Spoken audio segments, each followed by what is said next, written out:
Una banale lite per la spesa da fare e poi il coltello che affonda nella schiena del padre anziano e malato, costretto in sedia a rotelle. Cronaca di momenti terribili in un appartamento di zona Veronetta, con urla e grida che paralizzano il vicinato. Le urla di Walter Pauger, 80 anni, la vittima.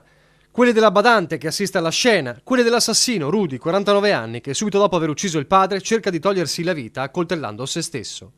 È vivo l'ospedale Borgo Trento dopo che la polizia, allertata dalla badante in fuga terrorizzata, è arrivata sul posto assieme ai sanitari del SUEM. Una scena agghiacciante, un lago di sangue, l'ottantenne morto in bagno sulla carrozzina e il figlio poco distante. Walter Pauger si era trasferito a Verona dopo aver chiuso l'attività di ambulante di abbigliamento a Bolzano. La moglie era morta lo scorso agosto. L'anziano da tempo era gravemente malato e recentemente era stato sottoposto a un intervento chirurgico.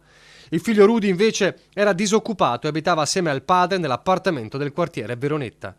Spetterà agli uomini della squadra mobile Scaligera, anche con la testimonianza della Colf, ricostruire le ultime ore di padre e figlio di un rapporto evidentemente diventato difficile se non impossibile, arrivato fino al gesto più terribile che si potesse immaginare.